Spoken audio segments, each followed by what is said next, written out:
I had never been one for stories about haunted houses. People always said they were just myths, superstitions to scare kids.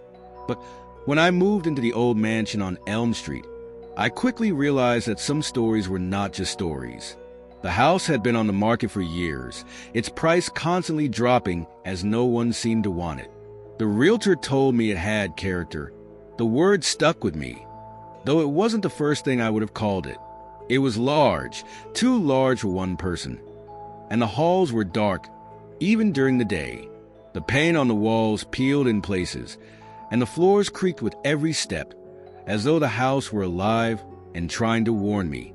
Still, I couldn't resist. The rent was cheap, and I needed the space. My old apartment had become too small after my wife left me, and I didn't have the energy to keep up with her old friends and the reminders of our life together. This house, despite its flaws, offered an escape.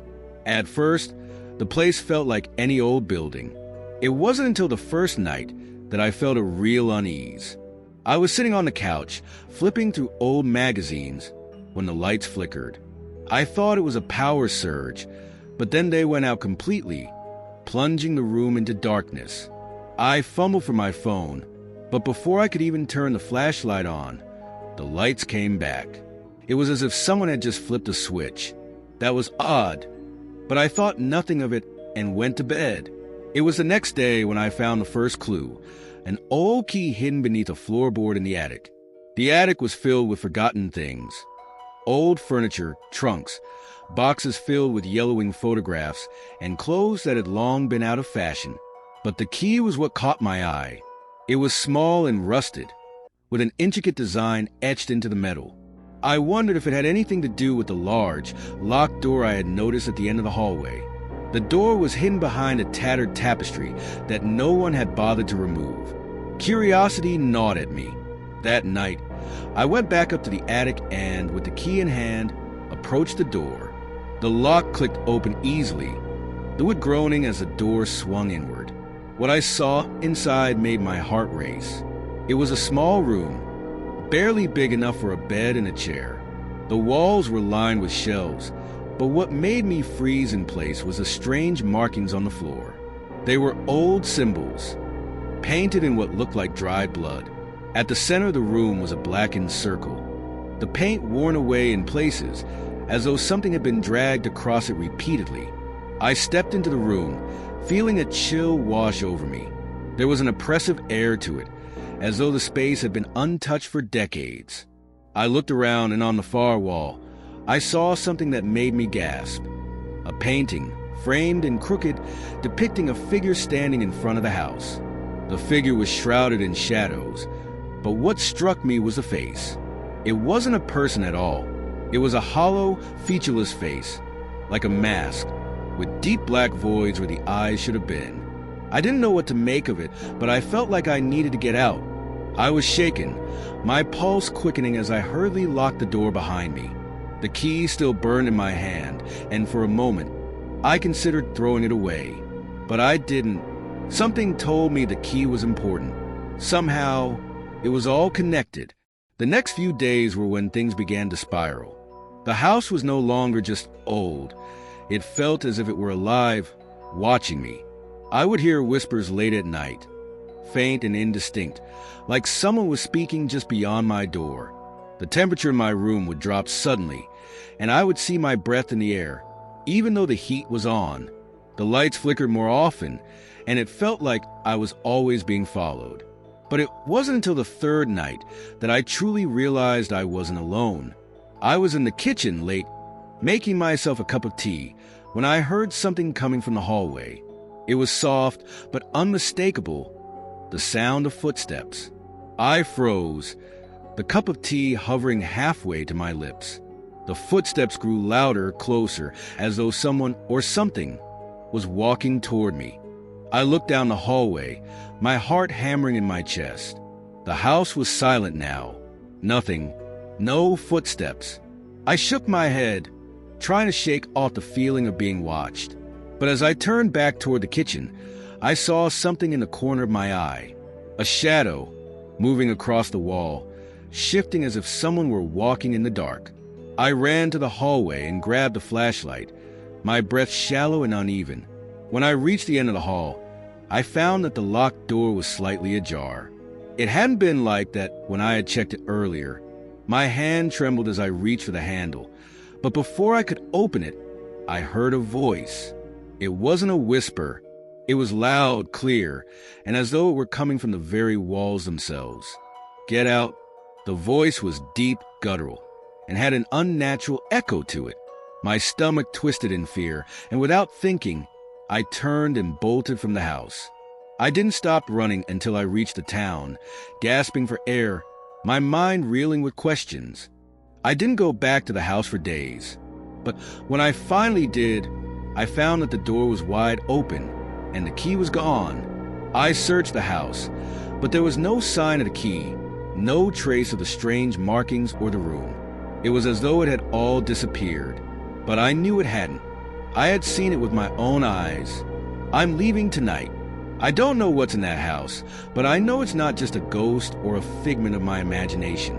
The house is alive, and it's calling for me to return. But I won't. I'm done. I've made my peace with it. But if anyone ever comes across the old mansion on Elm Street, don't go inside. Don't.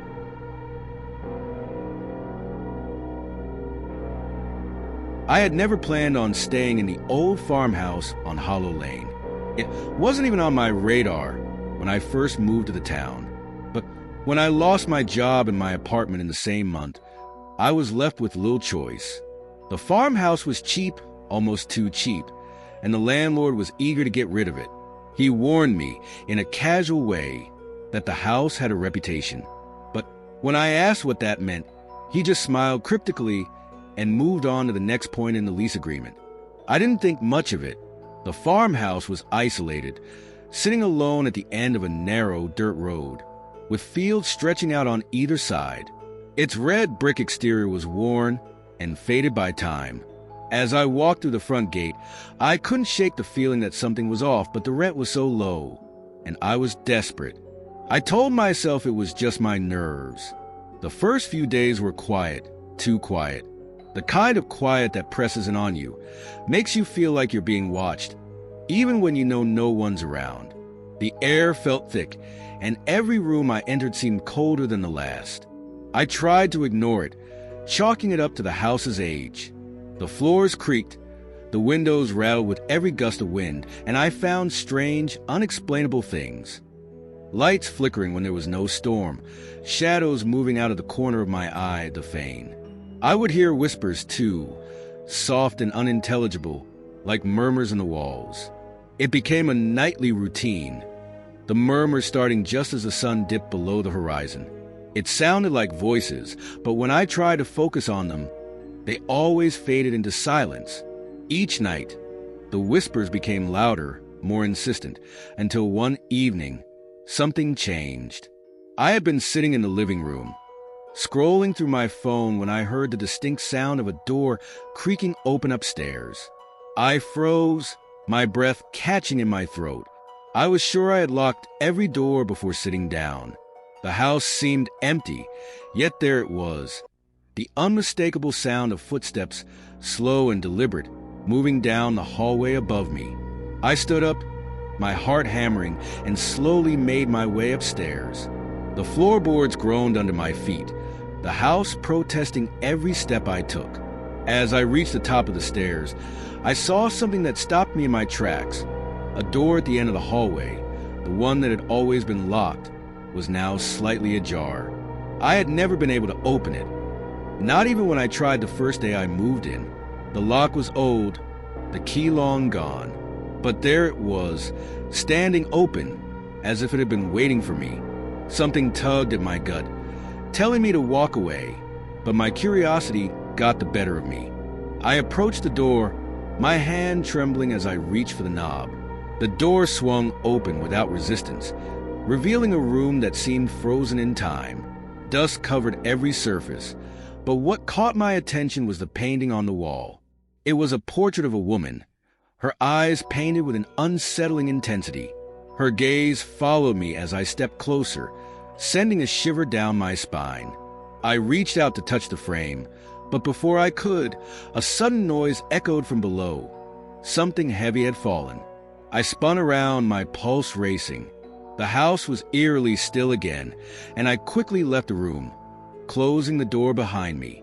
But as I descended the stairs, I couldn't shake the feeling that something was wrong, terribly wrong. That night, the whispers were louder than ever. They seemed to come from everywhere, above, below, behind me. My mind raced as I tried to piece together what was happening. And then I remembered something the landlord had said. The house has a history. Some people never leave. The words echoed in my mind, and I couldn't stop thinking about them. Who had lived here before? Why had they left? And why had they left in such a hurry? I didn't have answers, but I felt like I was being pulled into something I couldn't escape. The next morning, I decided to do some digging. I went to the town's small library, hoping to find something about the house's past. After hours of searching through old records and dusty books, I found a mention of the farmhouse in an old journal. It was written by a woman named Lydia, who had lived there in the early 1900s. Lydia's family had been well known in the town, but her story was strange. She had written about hearing voices, seeing figures in the shadows, and feeling a presence that followed her wherever she went. The journal ended abruptly, with no mention of what happened to Lydia, just a cryptic sentence. "They are here. They are never leaving." I couldn't shake the feeling that Lydia was warning me, that I had made a mistake by coming here. That night, as I lay in bed, the whispers returned, louder than ever. This time, they were clearer. I could almost make out words. "Leave," they said. "Get out." My heart pounded as I sat up, the room growing colder by the second. The air felt thick, suffocating. Suddenly, the door to my room slammed open. I screamed, but no sound came out. Standing in the doorway was a figure, tall, shadowy, with no face. The thing seemed to absorb the light around it, its body flickering like a broken light bulb. It stepped forward, its presence oppressive, its coldness seeping into my bones. I tried to move, to scream, but I was frozen in place. The figure moved closer, its shape twisting and distorting like smoke in the air. "Leave," it whispered, its voice like gravel scraping against stone. I didn't know how, but somehow I managed to break free from its grasp. I ran out of the room, through the house, and into the night. I didn't stop until I reached the town. My heart was racing, my mind spiraling with fear and confusion. What had I seen? What was that thing? The next morning, I called the landlord. He didn't sound surprised when I told him I was leaving. In fact, he seemed almost relieved. "I figured you'd find out eventually," he said quietly. "The house has a way of showing people what they don't want to see." I never went back to the farmhouse. The townspeople told me the house had been abandoned once again. I don't know who or what was still there, but I could never shake the feeling that something was waiting for me to return. But I wouldn't, because in that house, I had heard the whispers, seen the shadows, and felt the presence of something ancient, something that had been waiting for someone like me, someone foolish enough to stay.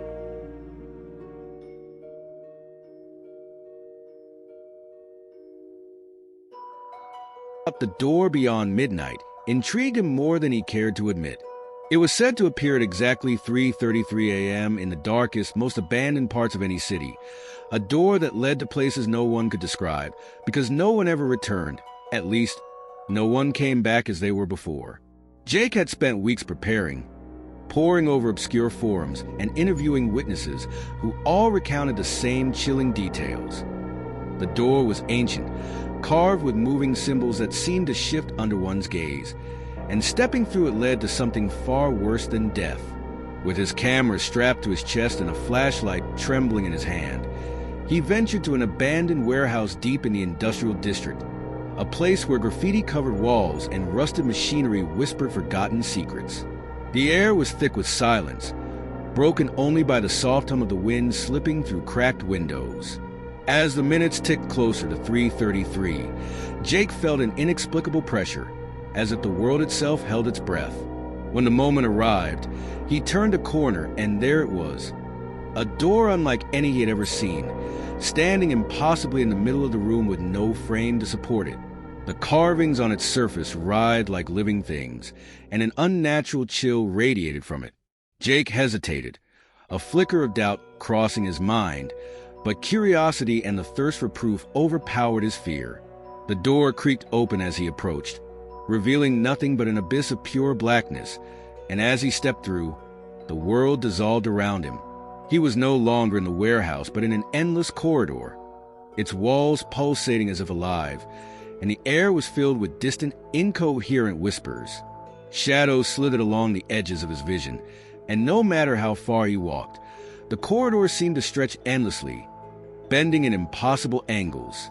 Figures began to emerge from the darkness, twisted and grotesque, their faces frozen in silent screams, and Jake realized they were the lost, those who had stepped through the door before him. They reached for him, their hands cold and clammy, as they whispered warnings he couldn't understand, their voices overlapping in a cacophony of despair. He ran, heart pounding, but the corridor only twisted further, leading him to a room where a massive, shadowy figure loomed, its eyes glowing with a malevolent hunger. The figure spoke without moving its mouth, its voice a guttural resonance in Jake's mind, promising him freedom if he would deliver others to the door. Desperate and terrified, Jake tried to flee, but the walls closed in, pushing him back to the shadow. The entity revealed its true nature. It was imprisoned within this dimension, and the door was its tether to the human world, luring souls to feed on their fears and regrets. Jake's camera flickered to life, capturing his trembling hands and pale face as he screamed, the entity's form looming behind him. His final moments were recorded as the door reappeared in the warehouse, spitting out the camera but no sign of Jake. Days later, the footage surfaced online, sparking debate and horror as Jake's voice, distorted and fragmented, could be heard faintly in the background. "Don't open it. Whatever you do, don't open the door." Yet the door continues to appear, always at 3:33 a.m., waiting for the next curious soul to step through, while Jake's warnings echo in vain, forever lost in the void. Remember, the darkness always holds a story. Until the next terrifying tale, stay tuned with Campfire Horror Story.